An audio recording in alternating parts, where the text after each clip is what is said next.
Chairman, the live stream is now active. Thank you very much indeed, Debbie. Moving on to agenda item 8, update from cabinet members. The reports were circulated at the end of last week. Can we have questions to the leader, please? Questions to Councillor German, please. Cross in the box. Anything for Councillor German as leader?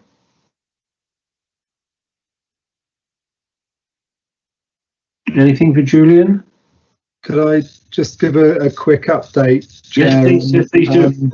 Looking at the report, I noticed the letter, the correspondence with the Minister Nigel Huddleston on tourism. So at the LGA's Culture, Tourism and Sport Board last week, the LGA agreed the position of writing to government, to the Minister and the Secretary of State on support for the tourism industry as one of those areas that's been particularly hard hit. So increased financial support, the extension of the VAT reduction being a couple of the items that we thought would be helpful to that sector in particular. So just to add that to the report, Chair, I think we've got a question there. Yes, thank you for that, Leader. Councillor Kirkham.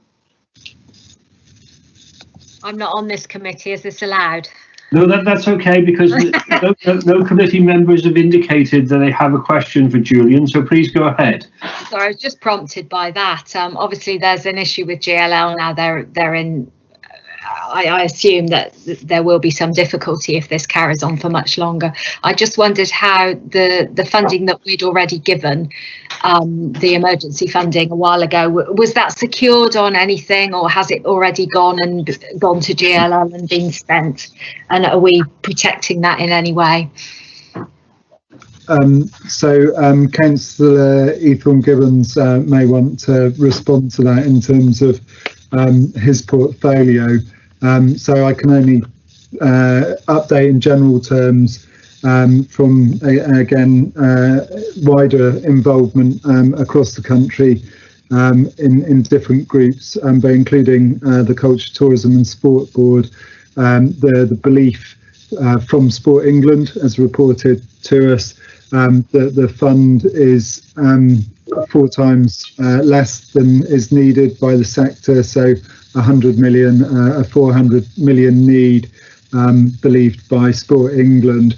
So we haven't yet received any funding from that 100 million. There are announcements being made, so I know some councils have received some funding in the last few days, rather than all coming out at once. It seems to be trickling out. So we're hopeful that we'll receive some funding shortly, but it probably won't be what we need. Right. But we'll wait and see.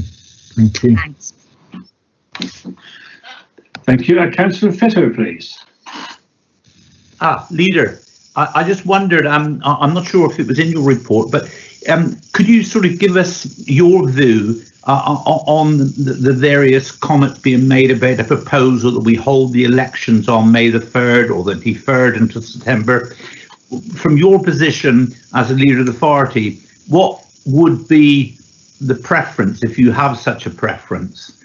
Would you prefer it to be delayed possibly until September, or would you say, no, come on, we're ready to go in May? And from an operational point of view, also from your officers, what would be best? Thank you. Yeah, so 2 different questions there. The Chief Executive as returning officer is confident at this stage that we would be able to host the elections in May. From a technical point of view, obviously that is under continual review in terms of the pandemic. From a personal point of view, because I can't really speak for the council on this, I know that there's a wide range of views, and we haven't resolved a policy position. I think clarity is the most important thing. So for for fair and open elections to be held, we need to know when that date is. If it is going to be a May election, then we need to understand the implications of that, such as around higher increase in postal voting. Currently, canvassing isn't something that the police are saying that is allowed to be done. I know in other places people are being fined for canvassing. So if it is going to be a May election, then we need to know how we can reach residents, how all the candidates can reach the residents, and that we can have a fair and open election. Obviously, we hope that the rollout of the vaccine will go well, and that the prevalence of the coronavirus will reduce. But it's absolutely imperative that we can hold those elections safely. At the moment, the returning officer believes that we can hold them safely, but that also that we can hold them fairly. So from a political perspective, clarity around the date, and from the technical perspective, we'll soon be going to press the button on the contract for printing around the election and those types of things. So if there is a late decision from government, there'll be abortive costs, and we'll certainly, us and the local government family, will be looking for recompense for those abortive costs. Thank you, Councillor Fitter. Thank you, Chair. Thank you very much indeed. Just an aside, if I may, Chairman, because of course the other thing is that the council goes into purdah in approximately 2 months' time, and certainly central government cannot sort of spring it upon you, rather like they did the schools closure, sort of a week's notice, and said, oh, by the way, it's not now going to happen, because suddenly you need a firm date, presumably, either yes or no, and that's it, committed. My understanding is the latest possible date for government to make this decision is the 29th of March, which would be the first day of the pre-election period, or perhaps the 28th in that case. But that would be extremely late. People will have had leaflets printed, pre-election activity will have started.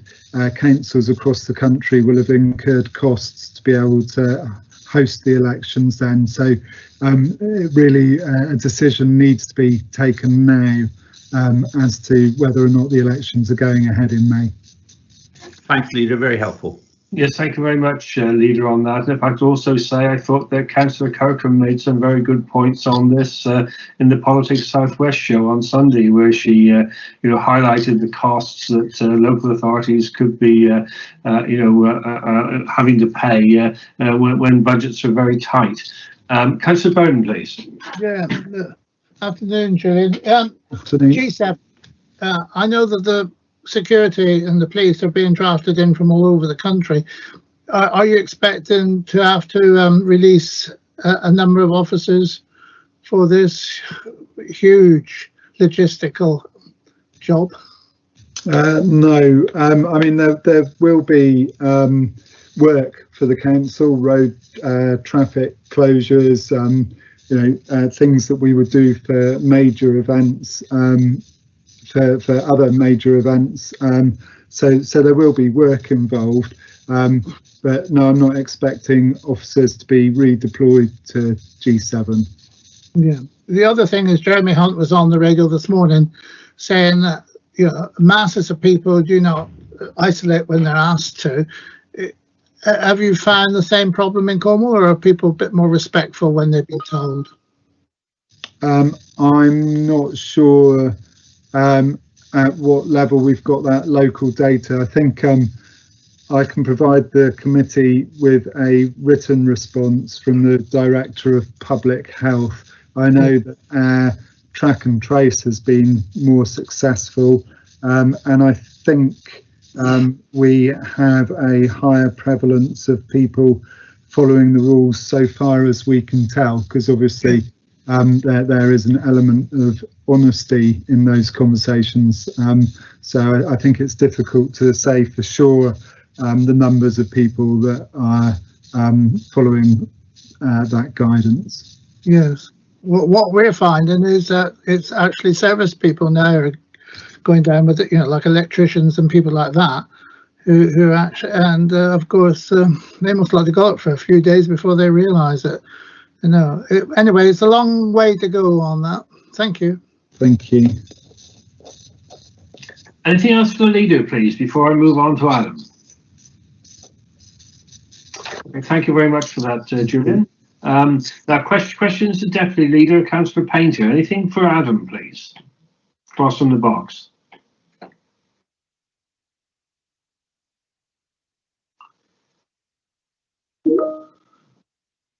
Councillor Eddy, please.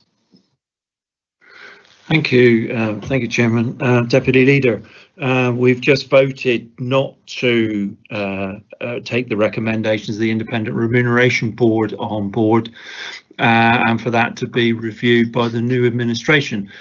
So we have saving over and above, I believe, the 200,000 that is in the budget already. Do you think it would be a wise thing to ring fence that and carry it into the new administration, so that if the new administration had a different view of members' allowances, then it was within a budget rather than you having kind of spent it and then we have to find it again? Thank you. Thank you, Chairman. Thank you, Councillor Eddy. I think clearly through the budget we'll have to look. We did have a £200,000 savings already earmarked for the members' budget. So the saving now is in excess of that, so a further 350,000 saving. I think we'll have to look at that. We did have a very small surplus in the budget with the way that it's built at the moment, so we'll look at that and make sure there are no further changes over the next sort of week, really, before we have to pull together the cabinet papers for the 10th of February cabinet report, which obviously will be the cabinet's budget that it will propose to full council on the 23rd. So we will have a look at that and see what we do with that little bit of money, whether it needs to we allocate it, or whether we choose to allocate it to a reserve to ring fence for the next council. But clearly the next council will decide whether there are any changes. Yeah, thank you, Deputy Leader. Okay, thank you. Councillor Burden, please. Yeah, afternoon, Adam. You most likely heard the debate and Russell's concerns about the capital expenditure. Have you got anything to add? How are we going to make sure that we live within our means? Have you got any thoughts on that? I think Russell gave a view around how what can the council afford, what's our gearing, what are we doing as far as the security of our borrowings. If we were borrowing on our credit card, I wouldn't be very impressed, but when we're borrowing at interest rates that are extraordinarily low within predominantly government-backed funds, then we do have an amount of security. It's very rare that a capital programme is done purely off the back of Cornwall Council's money or Cornwall Council taxpayers' money. It's usually done with a combination of outside sourced funding, usually through a government department, previously through European funding, or through something like, the PFI, which again, PFI projects were talked about by Councillor Barnes, and the vast majority of PFI contracts were all taken up during the Labour government in the early 2000s, where they promoted that as the main way they wanted councils to pay for infrastructure, whether that was through waste, through fire stations, or through schools, or through hospitals. Most of the PFI projects came about at that time of the Tony Blair Labour government. I think we've looked at about changing the way that we do those purely on the PFI side. But I think for our capital programme, yes, it's a big programme, but we're a very big council with over 500,000 people relying on our services. So whether it's building roads, building homes, or building for jobs, I think that's important that we continue to support Cornwall. So, I'm happy with where we are as far as the borrowings we've got, but I do take heed of Russell's comments that, if we went over and above what we were trying to deliver, potentially you would leave, the council unable to fulfil its borrowing commitments. But when you look at the way that we do account for that to make sure that we're covering off our borrowing costs when we borrow, then the MRP, or the minimum revenue provision, that's exactly putting away money each year to pay for the cost of our borrowing. So it's not like we're borrowing on the never and never thinking about paying it back. Every time we do it, we have to account for that borrowing. So I think that's really where it gives me more confidence about what we are doing. We're borrowing at sensible rates, making sure that we've got a really good treasury management and certainly borrowing management plan to make sure that we're borrowing within the limits. And I think equally, I'd be very uncomfortable if we were like Croydon, who recently went bankrupt because they'd put huge amounts of money in buying up shopping centres all over the place. And I think some of our very near neighbours, not to mention any names, but two very relatively small unitary authorities in the neighbouring county, we know that they've looked at and have purchased shopping centres and industrial sites in Cornwall, which we looked at as an authority and deemed them to be too high a risk. So one not very far away from your land as well, Councillor Burden. So I think we know of those places, and I would be concerned if I was the responsible member in the cabinet of those authorities, where they borrowed a lot of money just to try and get back a return off those sort of investments. I think that's highly dodgy, and I think we're in a very good position that we've not borrowed for stuff like shopping centres in Darlington or wherever else. We have been prudent with our borrowing, so I do take comfort from that. And I think we're borrowing for stuff in Cornwall that benefits Cornwall, to recycle the money back into Cornwall, which is what I do support. Yeah, thank you for that, and I agree with the shopping centre thing. I think any ordinary person on the street could see, why the council risking that. But my main concern is you can have a vision, but it's working it through and to make sure that it actually does return on the investment. That's what I'm concerned about. And I just think that we're in a very fluid times now, and I just think caution most likely is the word that we must keep in mind. Thank you. I think for me, the bit that isn't fluid is obviously where we're borrowing, the terms that we're borrowing at as far as interest rates, which are fixed and over a period of time. So, I think we've fixed all those variables. So if the interest rate goes to 20% tomorrow, we're not affected by that. I think that's the issue, is making sure that we're doing things to future-proof ourselves, which is different to the average man and woman on the street, unless they're obviously going for long-term fixed borrowing. So I think that's the bit that we need to be aware of, is how safe is the borrowing that we're doing with the institutions that we've got, and making sure that we are being prudent with with whether it's our money or whether it's central government's money. I think we are doing that, and certainly the Investment and Commercial Board, it has to go through a number of stages before any capital money is committed. So I do think there is strong scrutiny in that sense, as far as how these projects come forward and get signed off by cabinet, and then you get an uplift in the council capital programme through full council. So I think those steps are there to make sure that we are being financially prudent. Yes, well answered. Thank you. Thank you very much. Councillor Fitter, please. Thank you, Chairman. Adam, just going back to the question relating from Martin about a suggestion relating to where you may put the money, the possible savings on the member's allowance. As I understand the position, anybody standing for the new election, including myself and many others, we'll know what the salary is, because it's the salary we have paid now.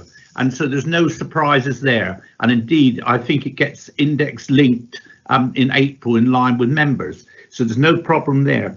The new authority itself, in actual fact, would have to, the earliest they could bring in an increase, I would imagine, would be in sort of April 2022, if they thought they were going to, bring it back to the members again. But I believe it would be rather ill-conceived if we were to sort of put that money into a ring-fenced pot in case, you know, something went forward in the next authority and we need to pay the money to them, because the savings for next year are there to see, and so they should be used for the benefit of the people of Cornwall. Those of us who voted against any increase did it because we did not want to take the money out of the ratepayers' pockets, and so I would have thought you know, what the new authority decide to do is a matter for them. You know, those of us who will be on it will make their own decisions about it. But in the meantime, for the savings for the first year, which is what we're talking about, which I think is probably nearer £500,000, isn't it? 500,000. They should be put back in for the people of Cornwall. So I sincerely hope we don't sort of ring fence it and put it in a pot of money somewhere for the members of the new authority to draw down and use for themselves. I don't make myself very clear, but if you understand what I'm trying to say. Yeah, thank you, Chairman. Thank you, Councillor Fitter. I do understand where you're coming from, and I've noted your comments. Thank you. Councillor Rushworth, please. Thank you, Chairman, and thank you for allowing me as a non-member to ask a question to Adam. Adam, you said a minute ago that you were happy with all the borrowing. Unless things have changed dramatically over the last month or so, although we've spent quite a lot of capital money, we've been a very wise decision in normal times, using up a lot of the cash that we have on deposit and actually not borrowing a lot from the loans board. So could you tell me, is that still the situation? And if so, wouldn't it, as you hinted yourself, that interest rates, if they went up to 20% tomorrow, wouldn't cause us any trouble? If we are still doing it that way, I think they would cause us a lot of trouble. So could you respond to that, please? I think, you know, you're right. Thank you, Councillor Rushworth. I think, you know, you're right. You know, yes, with our existing borrowing, it wouldn't cause us a lot of trouble. But clearly, to borrow going forward, if it goes up to 20%, clearly that would change all the business plans for all the projects going forward. So, you know, yes, you'd have to do a bit of head scratching, but that would be no different to any other company, business, government around the world, if that's what happens with interest rates. But you know, we would have to look at how that worked going forward if there was those changes. I think you know, clearly on the Treasury strategy, which again will come through to full council to vote on, you know, fortunately it's not down to me to guess what's going to happen and exactly when we borrow. It's down to our professional staff that we have within Tracy Langley's department, who go out and borrow and make those decisions, taking in all the advice available about when the best time to borrow is and when to use cash. So you know, they're having to juggle those decisions at all times, as far as, you know, the amount of money coming in each month and obviously the amount of money going out. So it is quite a complex calculation, you know, juggling that 1.2 billion that we spend each year purely on revenue, and the further over 250 million that we spend on capital. You know, they're having to juggle that all the time to see where cash flow goes, and that's why we have lots of these you know, short-term loans and borrowing, as far as you know, working with other local authorities and police and crime commissioners and other areas to balance that cash flow. So it is quite a complex situation. So I certainly you know, I'm not involved with the day-to-day movement of that cash.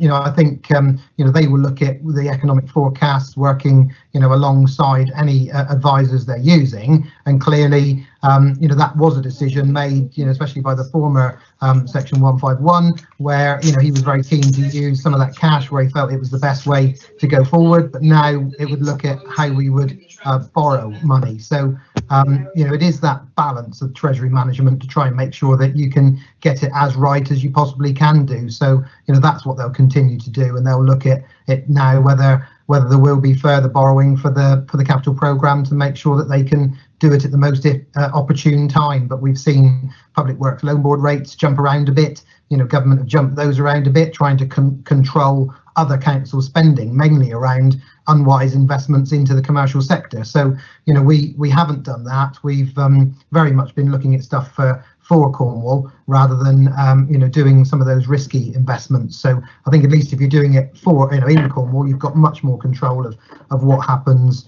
you know, around planning and everything else. We know we've got a housing deficit and a need for houses. So I think, you know, it's absolutely right that we've got various streams of house building going on, and I think that's essential for Cornwall and for Cornwall Council going forward, as well as obviously workspace and jobs, and looking at how the new normal of the post coronavirus impacts on all of us working. I think that's going to have an impact on what we need to do as far as workspace and jobs and how we all live our lives. So yeah, there's an awful lot of change going on, and our officers will be working within that structure.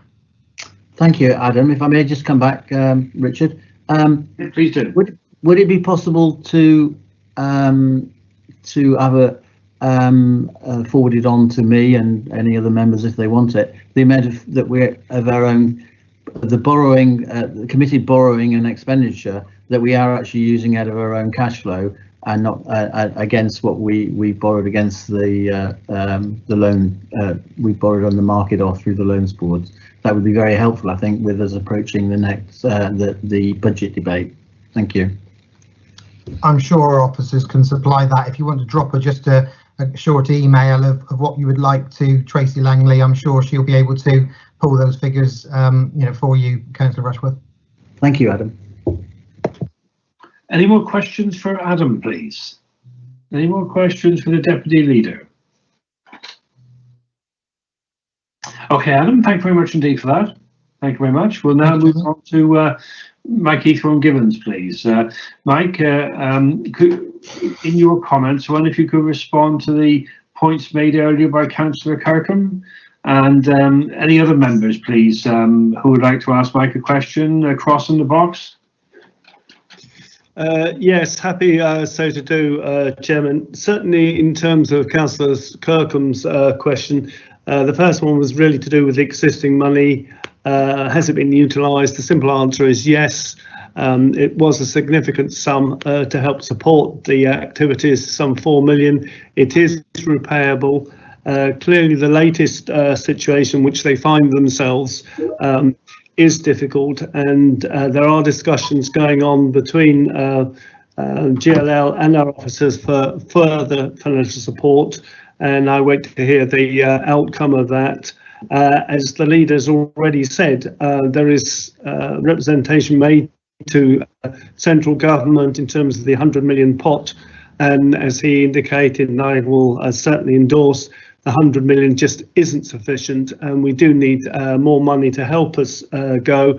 The only other point I would make is that there is in hand a strategic review of GLL using external consultants, and they are doing a piece of work over the next few months, and obviously we'll be reporting back on that as soon as it's completed.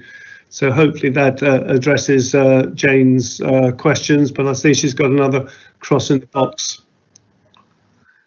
Yes, Councillor Kirkham, do you just want to follow up on that one? Yeah, it was just supplementary. I've been able to read Mike's report, so I didn't realise that we were offering more money to GLL, and I just wanted to know how much. Is there any way of securing that? Because I pit of GLL, and then something will happen to that company, and I assume that all the employees are on furlough now, so if the employees are being paid, I mean, will they be getting the 20% top up? Would that be where our money is going? Where would our money be going if the employees were all furloughed? Right, discussions are going on, as I said just now, Jane, between our officers and GLL in terms of the final pitch from GLL to us for financial support. I don't think those have reached the conclusion yet, but clearly as soon as it does, it'll be I'll be informed, and obviously I can then report to Cabinet and indicate on the way forward. In terms of the furlough situation, yes, they are being furloughed. Okay. Councillor Eddy, please.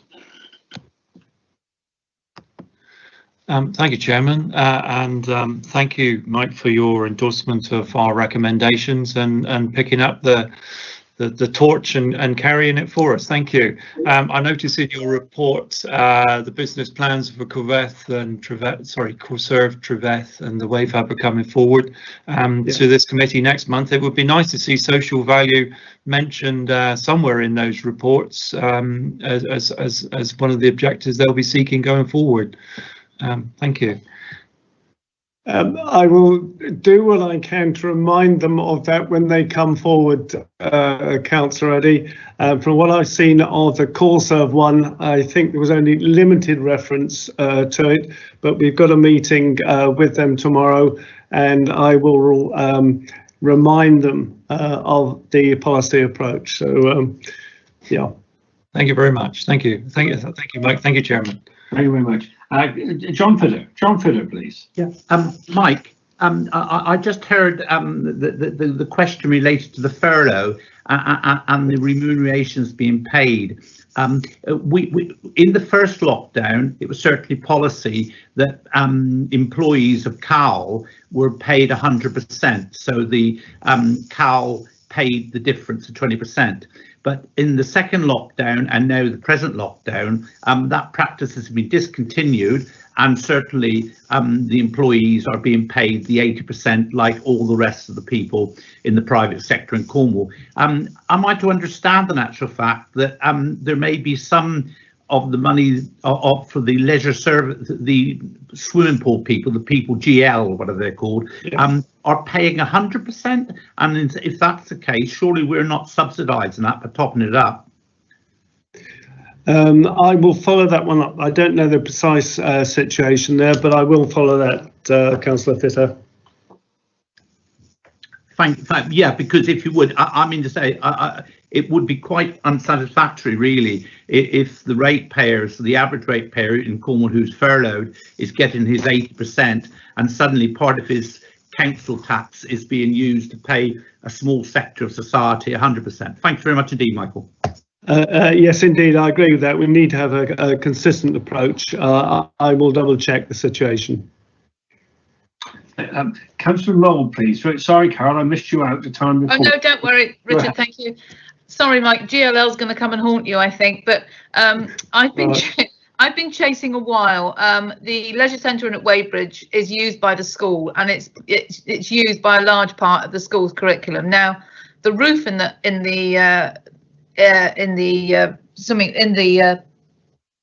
leisure centre has had a leak, and it's had a leak for absolutely ages. Now, I've drilled down, and it appears that it is Cornwall Council's responsibility to repair it. Now, at the moment, of course, we're okay because the kids aren't there, but when it rains, the school cannot use the hall, and then they have to do arrangement with GLL, pay rent, don't pay rent, do pay rent. I'm really chasing this to get this repaired ASAP, because, you know, coming on now, we've lost the winter term, I suppose, but moving forward, you know, it's not, and also they're losing revenue all the time because all the outside, the netball teams and the indoor fitness people, they can't use it when it rains. So if I could ask you to just look into that for me, as I understand it, my last any communication about it was the final tenders had come in and the work was about to start right after Christmas, but I haven't seen any sign of it, and now would be an opportune time. But I'm also really mindful that probably Weybridge Leisure Centre is top of the list if anything should go wrong, because it is one of the loss-making centres. But if you could chase that, I would be grateful. Thank you very much. Yes, certainly happy to chase that one. Certainly, I know GLL do take their responsibilities very carefully here, and if there is a leak, they would have done what they could to repair it. Exactly where they've got to now, I don't know, but just to confirm, it was Weybridge you're referring to. I didn't hear. Yeah, and as I understand it, in the conversations between GLL, the school, and myself and Cornwall Council, it is Cornwall Council's responsibility for the repair, because they had the money. So it may be that it's my understanding that it's Cornwall Council's job to repair it, and that the tenders were coming to Cornwall Council. Yes, we own all the buildings, and GLL provides the services within those. There will be occasions where we ask to undertake the work as part of the activity. I wonder. Sorry, Carol, go ahead. No, sorry, that's fine. It's just a request to chase it up, Mike, really, because I think it's something that really needs addressing. Lovely, thank you. Yes, will do. if I could suggest, Mike, if you could talk to Carol and Robert Moorcroft has put a comment there too. So I think there's some issues around Wade Bridge. I wonder if Robin and Carol could take this up with you and you could respond, because I know from my own experiences of representing Padstow that this has been a long-standing issue around the pool leaking and the roof, because it's been reported to me. Now I'm with Councillor Burden now, please. Councillor. Yes, thanks, Mike. Good afternoon. Good afternoon. I see you got back office and how that you're coming up with future plans for the main towns. Are members being fully briefed, or is it just a wish? Yes, what's happening, there was an update that came to informal cabinet yesterday. The intention is that there will be a series of meetings with members in each towns. The most recent one was St Austell, which, as you can imagine, is highly sensitive for a variety of reasons, and that is planned to be rolled out over the next few months. Yeah, fine, thanks. Because there are plans for Lanston to build something, but I'm very concerned about the car park, and they aren't allowing any car parking, which is madness. But then I go on to the other one, Pider Street. Are you still set on getting rid of the viaduct car park? Because if you are, it's madness. Because where do I then park to go to Pider House? Right. That's if again. Yes, all the evidence that we have so far is that there is sufficient capacity elsewhere in Truro to deal with the loss of that particular car park. Myself and another well-known local councillor in Truro have always pressed the officers on this particular point, and we have been assured each time that there is sufficient car park capacity in Truro to deal with the loss of that particular car park, and the intention is to utilise it as part of the Pider redevelopment. Yeah, I'm aghast really, because I think in actual fact Truro wish it never happened, because I think it'll keep people away from Truro, and where all the shop, well, if there's still shops, where all the office workers going to park. I just think that to think there'll be no people driving cars anymore is wrong. And anyway, we'll all have electric cars in a few years' time. So can I just remind the committee that estates transformation comes to our meeting in March, when I'm sure all these items will be discussed fully. Councillor, please. Can I just ask Mike to wear his flak jacket then? Thank you. Having listened to you, Councillor, I'm happy so to do. Councillor Barnes. Councillor Barnes, you there?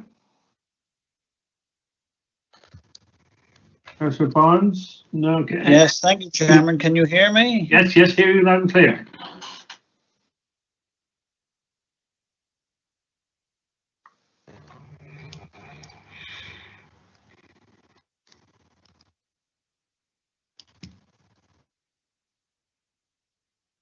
Councillor Barnes, you're muted at the moment. Yeah, regarding CoreServe, they seem to be willing to press on regardless of all the promises they've made, and seem to be false promises. Because I was at a public consultation where they said that there was a little cul-de-sac coming out onto the main route to Redruth School from Mullugan via Tolga's Mount. Oh yeah, we'll sort that out. Yeah, we'll sort that out. And when I was speaking to one of the officers here about 2 weeks ago, oh no, they haven't done nothing about that. We think it's too late. Well, I don't think it's too late, and I expect you to do something about it. When members of the public are given reassurance, I expect that to be carried out.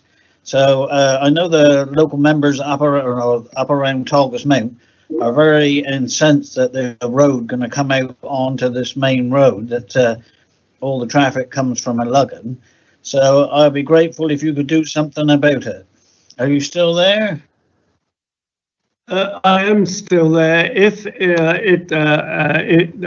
a road issue in your patch, Councillor Barnes, it's really not for me to address. It's very much the local. Well, obviously you're the local member, but Jeff Brown is the portfolio for highways and transport.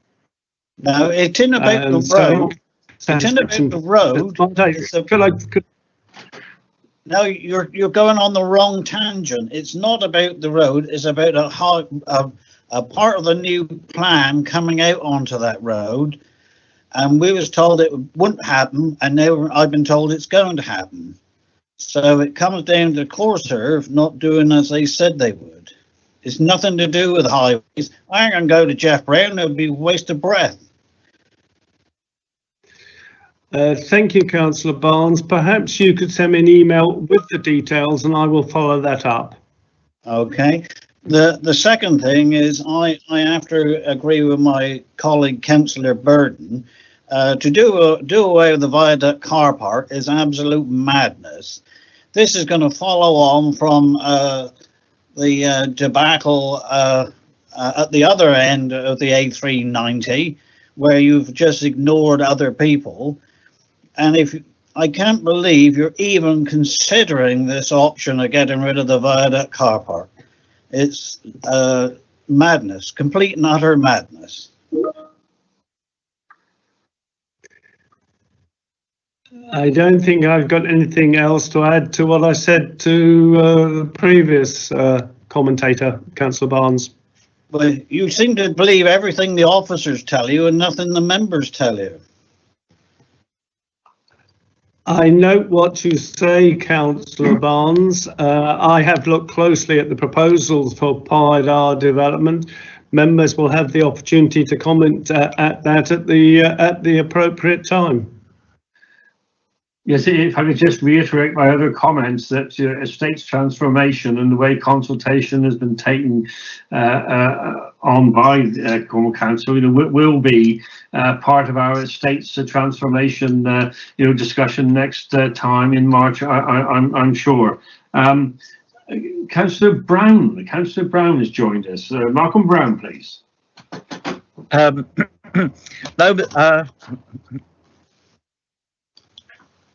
No, Mr. Chairman, I haven't joined you. I've been listening to the whole meeting, and I've been extremely impressed. I wanted to ask a question of Councillor Ethorne Gibbons about the property review, and although what you've just said about the fact that there's a report coming to your next committee, I think is relevant to what I wanted to ask. Firstly, just to confirm, as you've been told, there has been a meeting with St Austell councillors about some property issues in St Austell, which is one of the more complicated places, and I think there'll have to be further meetings as the process goes through. But the question I wanted to ask is that I think the problem with the approach that the officers are adopting is that it's fundamentally flawed, because I don't think it's really the best way to do the review to say talk to people in St Austell or talk to people in Bude or talk to people in Penzance without having a strategic position agreed first. And it seems to me that has two key elements. One is, what is the identified future requirement for office accommodation for Cornwall Council over Cornwall as a whole, which I know is difficult because of the pandemic. People are making all sorts of assumptions which may be premature. But the second key question, which has to be faced up to, is how much of that is going to be in Truro? Because the amount, if there's a Cornwall total pot and so much goes to Truro, then the rest has to be allocated between the other towns. And I think it's very difficult for the other towns to know what it's reasonable for them to ask for if they don't know what the, if you like, what the Truro situation is. So I think that's really officers ought to be directing their attention first. And I'm just wondering what Councillor Ethorne-Gibbons thinks about that. Thank you, Councillor Brown, for your comments. Essentially, in trying to determine the amount of office space we need, it's clearly dependent on the number of staff we have, the number of councillors we've got, and the amount of space that we need to meet their requirements. So on that basis, you can come to an overall total space. It's then a question of looking at where are the main areas, and clearly the main areas are in, say, 10 towns. You then look at each of the towns and say, right, what offices have we got there? What offices do we need in that area? Do we need all of them? Do we need one, or do we need two? And that's the principle that the officers have been going down so far. Clearly, they want to get the views of local members in what they see as the most important offices. But there's no question that there will be any differentiation between the different towns. So Truro will have to be looked at in the same way that St Austell or Newquay or Wadebridge or wherever it will be looked at.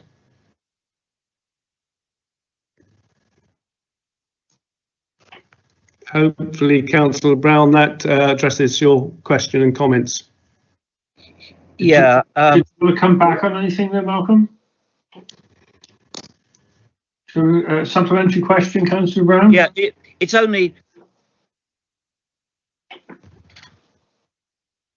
You've broken up now, Malcolm. Is that better? Yes. Sorry. Yeah.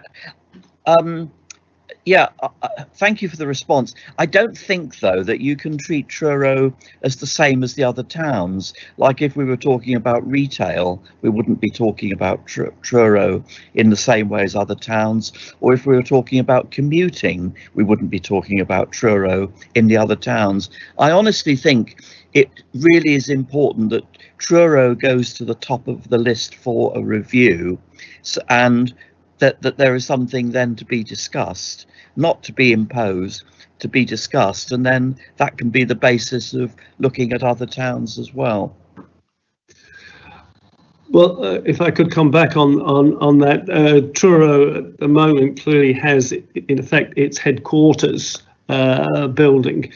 And I think at the moment there's no intention to change that whatsoever, but it clearly has a number of other offices in Truro, in the same way that the other towns have a number of different offices. There has to be a sequence of following through all of this, and the officers do have a plan to go through each one of the towns to look at that. But certainly one would expect Truro to retain a headquarters of some sort, because there's no intention at the moment, I don't think, to change that. And so to that extent, it's first amongst equals, if I could use that phrase. I think we've done this one to death now, gentlemen. As I said, the Estates Transformation Programme comes back to us at our March meeting, where we're going to consider an in-depth report on the way in which officers have gone about this, and also particularly in relation to consultation. So please bring these points back to that meeting in March. Any other questions for Councillor Ethorne-Gibbons, please? Right, thank you very much for that. Item number 10, any other business that the chairman considers to be of urgency? I have none, so I call this meeting to a close. I'd like to thank everyone's contribution. It's been a really good debate, I think. We've covered a lot of ground today on the budget and on our quest to assist local suppliers in Cornwall and keep value for money in Cornwall. So thank you very much for what everyone's done, and I shall see you all at our March meeting. Thank you very much. Thank you, Richard. Thank you, Chairman. Yeah. Thank you, Chairman.